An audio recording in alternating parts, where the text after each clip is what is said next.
Where the hell is my safe? It used to be in the bathroom, but it suddenly disappeared. Gotta call the police. Wait a minute. My husband swiftly quieted my panic. You're such a drama queen. I took the safe. What the? Why did you do that? It's my saving. What did you spend my $300,000 on? My husband shook his head disapprovingly. Your money is my money. I bought a house to live in with my mom. What? I was going to tell you, but you found out, so I tell you now. Divorce me. I got your saving, so you're no longer needed. What kind of surprise was this? I was too astounded by his triumphant attitude that I couldn't protest. Understood. Have a nice life with your mother. Great, you're being so reasonable. So long. Watching him leave cheerfully, I felt such gratefulness in my heart. Honestly, it turned out better for me that he took my safe. I was planning to destroy his life with what was inside anyway. What a fool to bring it onto himself. Forget the nice life. My name is Mary. I'm a 35-year-old housewife. I was living with my husband Dan and our daughter Lydia in a suburb. I met Dan about 10 years ago. After graduating from university, I joined the workforce and was introduced to him by my colleague. He had a gentlemanly appearance, and his personality was calm and collected. We were first friends, but it didn't take us long to romantically involved. After 5 years of dating, we were both close to 30 years old, and the words of marriage started popping up. We wanted kids for sure, so it was natural to go that way. We did get married, and a year after, we were blessed with our first baby. We became a family of 3 with a long-awaited our own daughter. It was such a joy to watch her grow fast. The little baby started walking alone one day and started talking next, and then finally she started preschool. But not everything was perfect. Dan and I, of course, had some quarrels, and there were times I was troubled with the childcare. But as with anyone else, I overcame the obstacles. Smooth sailing, yet I had one problem. Well, maybe not a problem, but more like an annoyance. Anyway, there was one thing which bothered me. It was Dan's mom, Anita. In other words, my mother-in-law. She lived alone in our neighborhood. Her husband was still with her until a year before. When he passed away, she decided to remain in the house. She loved him so much that losing him was quite hard on her. She caved inside the house for a while, but she must have accepted the reality and started coming out with a smile on her face. I was very happy for her for sure. However, it also created a problem. She had always been obliging and was willing to help us out from the beginning. But even though it was coming from her kindness, it became overstepping the boundary. For example, while everyone was out for work or school, she let herself in with a copy of our house key and cooked or rearranged room decorations. Not only this, but she also meddled with our family planning and advised on the plan to purchase our own house. "Hi Mary, how are you? I prepared your dinner already, and the laundry is done too. They are still in the dryer." "Oh, thank you so much, Anita. But you don't need to do all that. We can take care of our own things." "Oh no, I don't mind at all. We are family. I can do even more if you'd like. You know, I will redecorate your bedroom sometime." I knew she really did these things with good intentions, but I still didn't get it. I didn't think she was malicious and tried to harass me or anything like that, which made it more complicated. I didn't want to disrespect her, so I consulted my friends. Some of them thought it was very nice of her, so I couldn't just bitch about it. I had spoken to Dan about her once, but there was no point. Hey, I want to talk to you about your mom. You know, she has no ill wish, so let her be. Isn't it better that you don't have to cook and clean anyway? We need to appreciate her. I just want her to let us know before she does something. Man, you're too much. So should I tell her then? Whatever she does for us is unwelcome, so don't come over. Is that it? Whenever I tried to speak to him about her, he ended up irritated with me. He was usually nice and calm, except when it was about his mom. He was the only son, so maybe he was trying to protect her after his dad passed away. Even so, I had a hard time accepting his stance. Then one weekend, the whole family was asleep until 9 a.m. I got up and went to the kitchen to make a coffee. I realized that I left my phone in the bedroom while pouring water into a machine. After setting it up, I went back to the bedroom. Dan and Lydia were still sleeping, so I opened the door quietly. As expected, they were still in their deep slumber. I walked slowly toward the side table. When I grabbed my phone, I saw the walk-in closet door was ajar. It should have been closed properly last night. I didn't have a recollection of going into the closet, so I assumed it was down. I walked toward the closet, and when I was about to close the door, there was something strange about it. I felt a swoosh of bad feeling and opened the door wide. No way! My safe is gone! I completely forgot about Dan and Lydia and screamed at the top of my lungs. What to do? Whoever thought such a thing would happen? I was in total shock and couldn't think straight. I finally came to the sense and I need to call the police. When I was about to tap the emergency button, Dan finally woke up. What are you making the noise for? You're gonna wake Lydia up, he yawned. Babe, my safe is gone. I need to call the police. I looked down at my phone to tap the button, but he rushed to stop me. Wait a minute. Don't be drama. Drama? This is drama. My safe is gone. Whoosh disappeared. This is huge. He stared at me while he was looking for words. He looked suspicious. I thought he knew something, so I demanded, Do you have something to say? If not, I will call the police. He kept silent for a bit, and then he finally opened his mouth.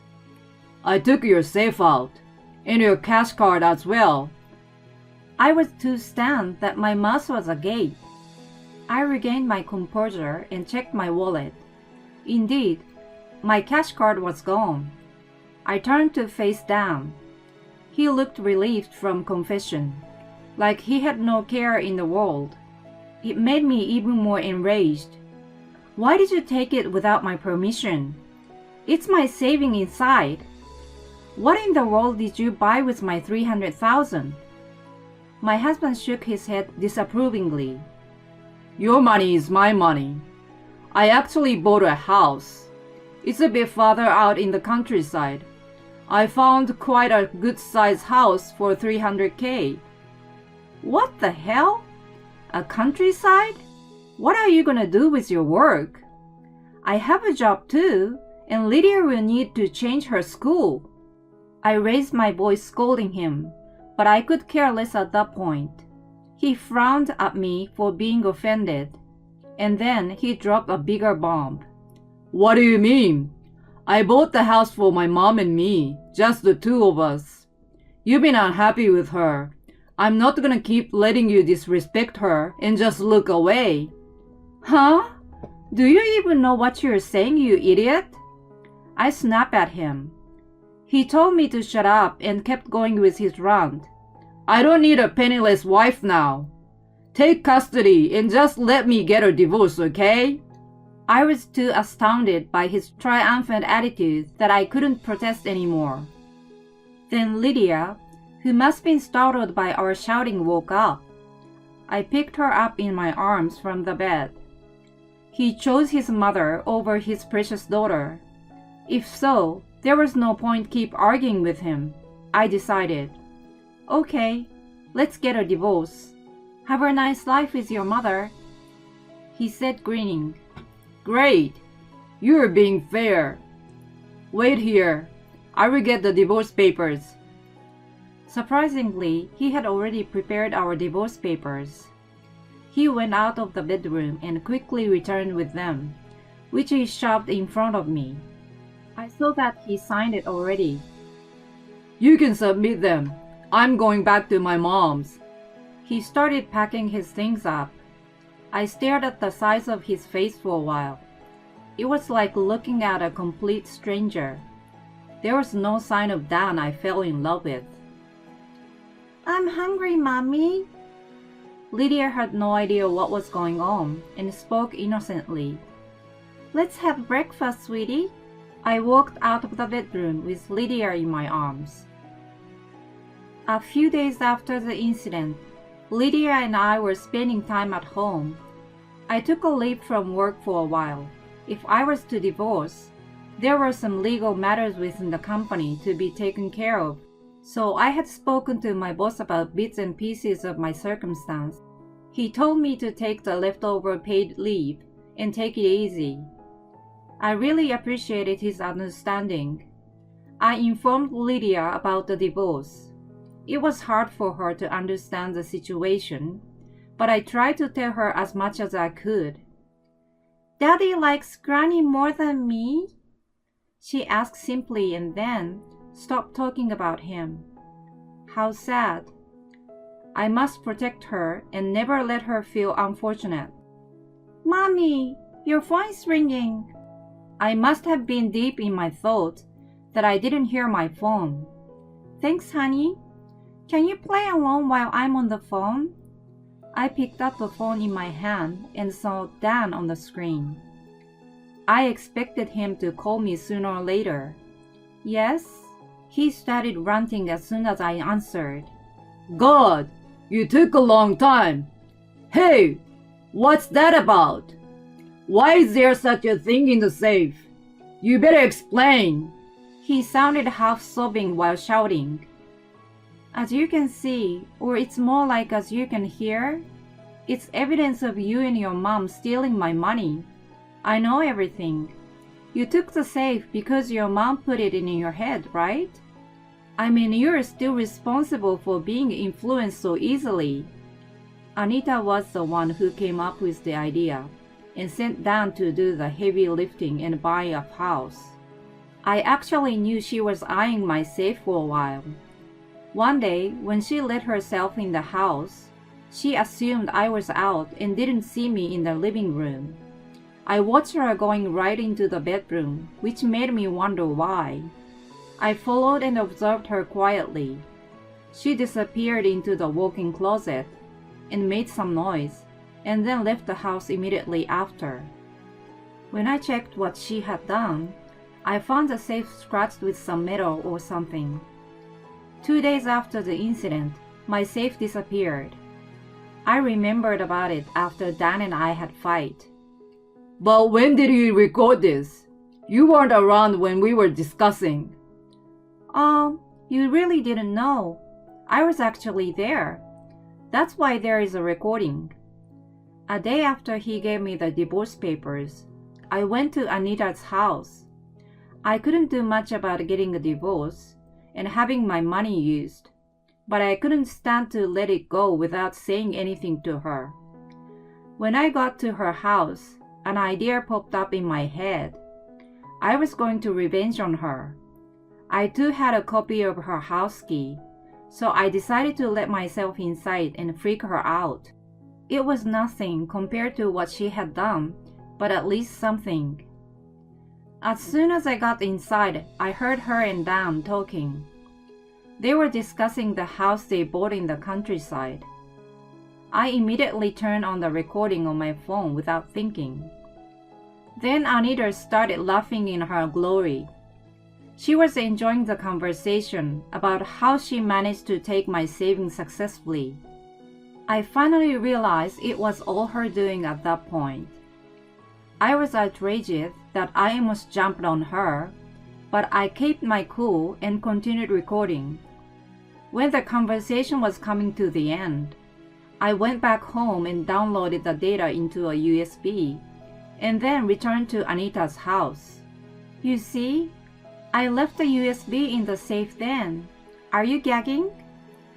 Dan couldn't say a word after knowing the truth, but I heard someone else taking over. You bitch! What are you hoping to get from this? Your money is already spent, so there's no point anyway. Stop blackmailing us. She was hysterical. Indeed, the money had been spent as she said. I saw only a few $100s left in the safe. You're wrong. There's a point. I heard from someone that you bought the house through an agency, where Dan's friend works, right? Yes, so? He's my friend as well. I knew him before Dan and introduced him. What do you think he would do if he heard this recording? Maybe he would report to the police. Maybe he would return the money after canceling the purchase. If so, there will be a penalty of the breach of contract and cancellation charge. As far as the truth goes, the agent who sold the house was really my friend, but the rest was bullshit. But for Anita, the effect was remarkable, and her voice was trembling. No way! It's your fault for just hoarding up money. I spent it on behalf of you. What will you do for us if we can't live in the new house? You better have a good solution. She screamed some incoherent threat. I don't quite get what you're saying. I have nothing to do with you now, so do what you want. When I pushed her away, I heard her desperate scream and hung up on her. I finally felt a little better. After that, I contacted my friend at the real estate agency. He sympathized with me when I explained the situation and even returned my money. I had a little hope, but I didn't really expect it. He said it was for an old friend, but he also mentioned he couldn't stand cheaters. Either way, I was elated to get my money back. The house Dan and Anita purchased was actually non-cancelable. My friend said however long it takes, I will have them repay. Thereby, they ended up working like slaves to pay the loan. Unfortunately for Dan, he had already quit his job to move to the countryside. There was no work that would pay as much as he used to earn, so he was forced to take multiple jobs. As for me, I used the money to buy a brand new apartment and moved in with Lydia and my parents. They offered to support me in the absence of a husband. I swore as I stroked the hair of Lydia, who slept with her head on my lap, that I would do whatever it took to raise her to be an honest person, unlike Dan and Anita, and give her a full happy life.